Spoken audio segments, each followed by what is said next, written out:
al via i nuovi corsi organizzati dall'ERAP. Pietro Lazzaro, cosa devono fare le persone che vogliono iscriversi? Allora, noi per il mese di maggio avviamo qui nella sede di Agrigento, che fa parte del gruppo ERAP, abbiamo qua ad Agrigento 20 corsi che sono afferenti al settore del sociale, del sanitario, del commerciale e dell'agroalimentare. Difatti noi andiamo ad avviare 20 tipologie diverse di corsi di formazione che ci provengono dal mondo del lavoro, perché noi siamo un ente di formazione che avvia i corsi in base alle richieste di mercato.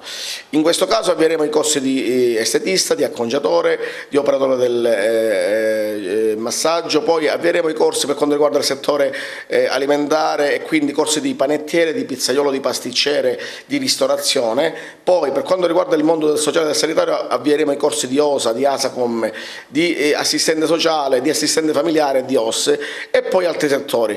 Questo a riprova di quello che è il nostro gruppo, da mettere in conto che il gruppo ERAP oggi insiste in oltre 4 province e ha 25 sedi. Abbiamo qua ad Agrigento questa bellissima sede dove abbiamo avuto e stiamo avendo un ottimo riscontro con l'utenza agrigentina e dei paesi limitrofi del territorio.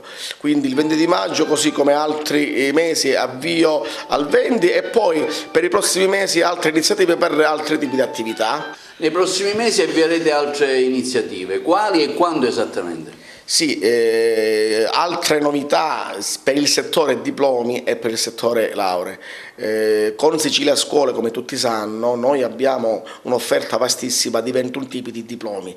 Per la stagione prossima, comunque già ci stiamo lavorando fin da ora per l'offerta, quindi per la stagione formativa 2019-2020 aggiungeremo altri 4 indirizzi scolastici, tipo il liceo musicale o il liceo sportivo, che sono delle chicche, che vanno ad aggiungersi ad un'offerta già immane di 21 tipi di diplomi. Poi, per quanto riguarda l'università, diventiamo sede di esami, ed esattamente in una nostra sede a Caltanissetta, per svolgere le sessioni di esame, quindi università telematica a chilometri zero. Questo sempre nel concetto di evoluzione di quello che è il gruppo ERAP, che voglio ricordare ogni tanto esiste da 23 anni, e se dopo 23 anni siamo in auge in un settore delicato e complesso come la formazione professionale, vuol dire che qualche cosa di buono l'abbiamo fatta e la stiamo facendo.